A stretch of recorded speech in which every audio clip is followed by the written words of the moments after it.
Welcome back, everyone. I am Cas Piancey. I'm joined as usual by my partner in crime, Mr. Bennett Tomlin. How are you? Oh, I'm doing well. How are you, Cas? I'm good. We're talking about favorite person again, who we just can't get enough of. Justin Sun. And he can't get enough of us. I'm sure. I know he's a huge fan. Justin Sun, who created Tron and a bunch of stablecoins, bought some cryptocurrency exchanges, and is known as one of the wealthiest cryptocurrency guys. We over at Protos have been reporting on him lately and noticing some significant issues with some of the projects that he's deeply intertwined with.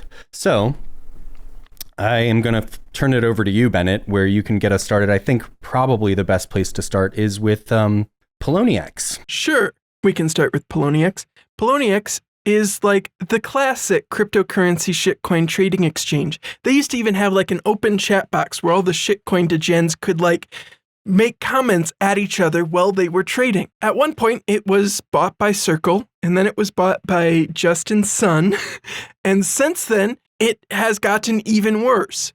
At one point, Justin promised that they were going to do a proof of reserves to prove they were solvent. That never happened for reasons which I think will become clear. And since then, there have been some other issues, one of which involves a product called Wrapped Bitcoin on Tron. Poloniex offers this product which allows people to get a version of Bitcoin on Tron. The problem is, Poloniex won't tell us where the Bitcoins for this product are held. Sorry. I don't think that's like an accurate enough description of what wrapped Bitcoin is necessarily. Like, I think it would be nice for us to help people understand in case they're unfamiliar with cryptocurrency in general. Sure. Wrapped Bitcoin, how it's supposed to work is you send your Bitcoin to a certain address and you get a corresponding token on another chain that's meant to represent that Bitcoin.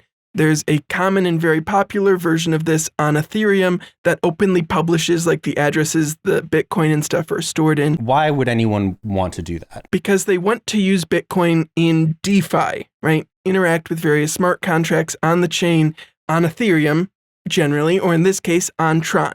So if you want to use Bitcoin in a lending protocol or something like that on Tron, you got to wrap it first. And the most popular wrapper on Tron is this one offered by Poloniex. But the problems, like we said, are Polo won't tell you where the Bitcoin are. Polo delisted this asset. It's not clear that any user can currently issue or redeem this asset via Poloniex.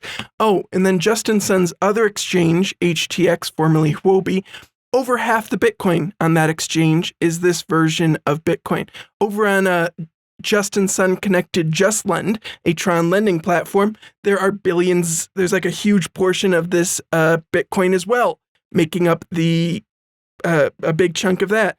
And so Justin Sun has this Bitcoin product, but we don't know if there's actually Bitcoins that go with it. And it makes up a huge portion of HTX's reserves. And we don't know how much of PolonieX's reserves it makes up because they still haven't done their proof of reserves. That's one of the problems in Justin Sun's empire right now. There are others, including the fact that USDD, his algorithmic stablecoin, which was originally supposed to be a ripoff of Terra, but like hasn't actually gotten to the point Terra was ever at. That one, there appears to only be one user. Well, currently a bunch of the reserves for that coin, which are presumably controlled by the Tron DAO reserve, are for some reason held at HTX and included in the HTX proof of reserves, which kind of seems like you're double counting there, Justin. Kind of seems like you're putting money in two places. Then we have the other stablecoin that Justin Sun probably owns, and we have to say probably because he keeps denying it despite the large amount of evidence, TrueUSD.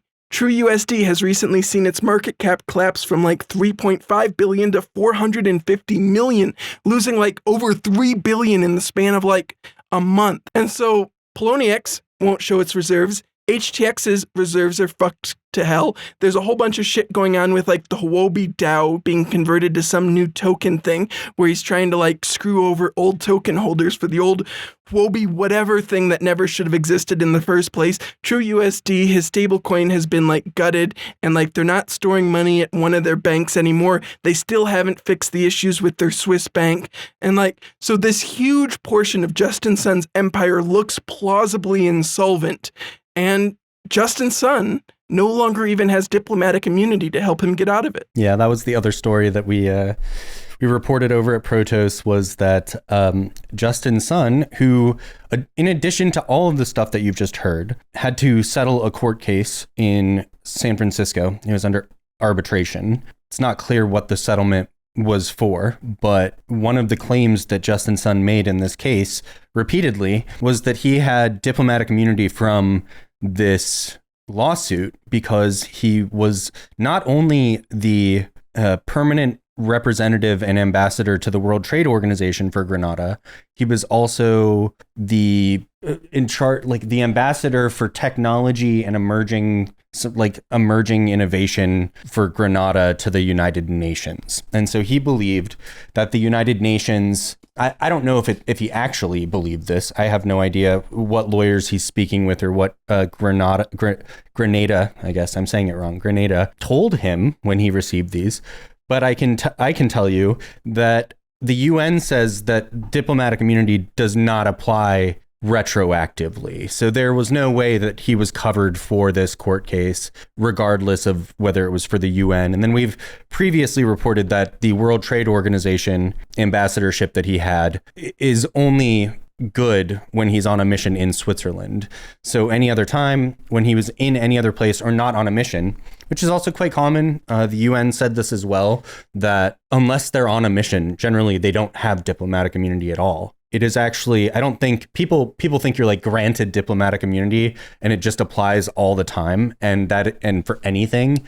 And that is definitely not the case. It certainly was not the case with Justin Sun. And yeah, it seems very clear that he did get this special citizenship from Grenada specifically because he thought it would give him diplomatic immunity, which it didn't. So we know that he lost those posts. We don't know what his citizenship status is in Grenada, or I believe he's in Singapore, but who knows? Who knows what's going on with him? It's a lot of little messes, but it doesn't seem like anyone is too concerned about his little empire, maybe because it's its own little walled garden, perhaps.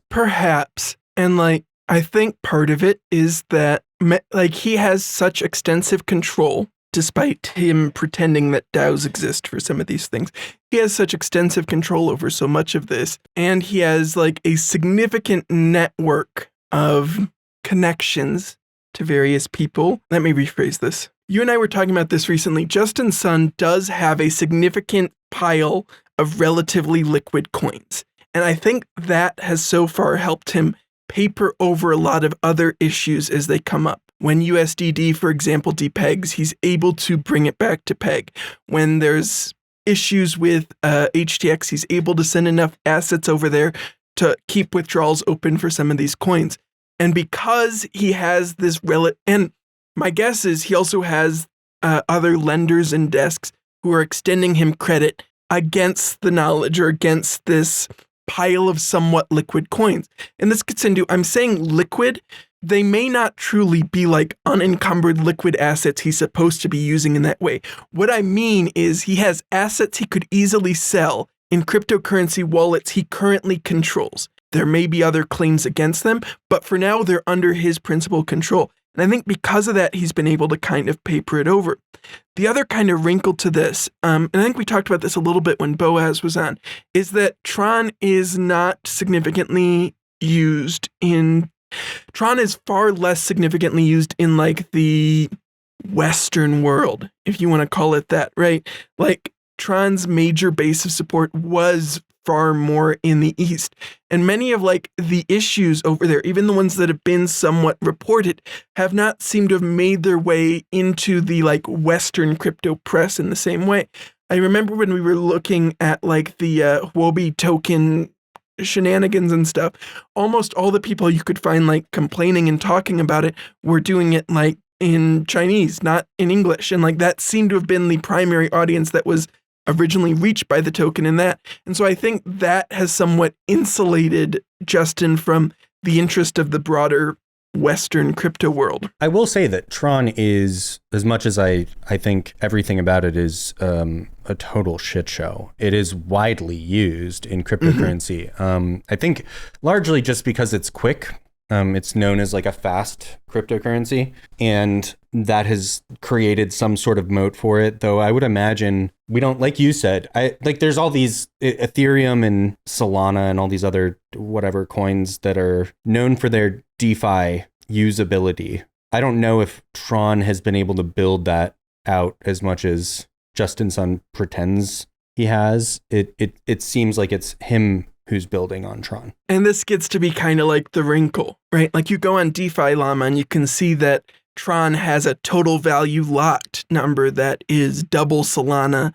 Even BSC is still ahead of Solana, believe it or not. But then you hear that number being 8 point whatever billion or whatever, and you go, oh, how much of that is just Justin? Like if WBTC on Just Lend alone is over $1 billion and we don't know that there's actually Bitcoins that go with it, like what does that 8 billion number actually mean or whatever, right? And so you end up in like, that makes it, in my opinion, also harder to assess Tron in the grand scheme of things. Well, similar to Ethereum, I think most of the transactions that are occurring, tell me if I'm wrong, but most of the transactions occurring, fake or not, are USDT, are Tether transactions on Tron, right? I don't know.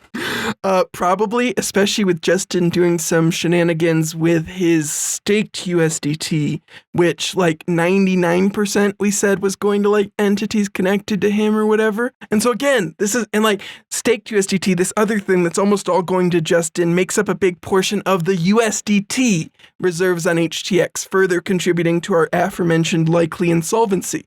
Like this entire thing is an interconnected insolvent mess that is like one indictment away from a multi-billion-dollar collapse. Is there any real idea or threat or concept that Tron, like there could be, the chain could get destroyed, that it could get shut down, that all the validators and nodes could get, like, is there any realistic idea that could happen with Tron? So the largest staker on Tron seems to be Binance Staking, followed by something called Crypto Labs, which poke some of these too hard and see who's behind them.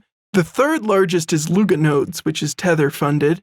Then you get to something called, and then like this is the problem, is it's kind of hard to get into some of these. Then you get like Metaverse Home, which I don't know who that is. JD Investment, could be anyone. Poloniex, hey, we're back at Justin Sun. Intelligence Quant, could be anyone. Crypto AI, could be anyone. Huobi Wallet, hey, we're back at Justin Sun. Tron Alliance, Justin Sun. Valkyrie Investments, Justin Sun.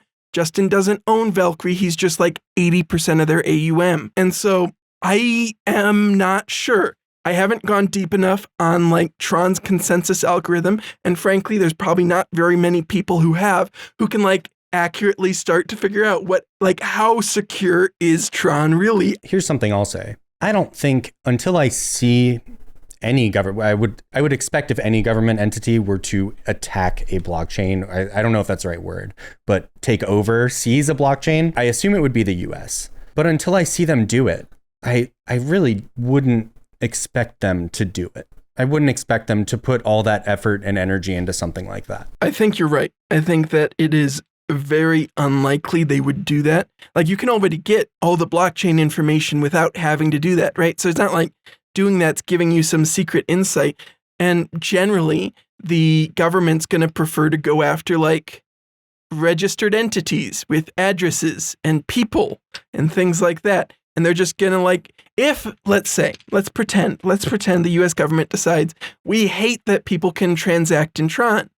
You like try to get Tron named as security. You crack down on any exchange that lists it. You go after financial service providers that are providing like rails to Tron. You go after any like Tron nodes and validators in the United States. And you can do all those things without ever having to try to like take over Tron. You know how you do all of those things?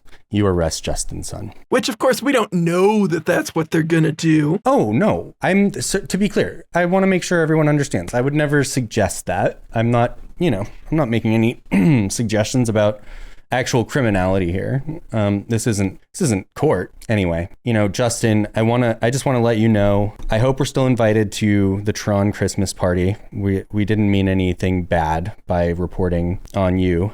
And everyone, if you want to see Justin come on the podcast, if you want to see him join us, remember to hit that like and subscribe button, because I think Justin, we've reached out to him. He's interested, right? Oh, almost definitely.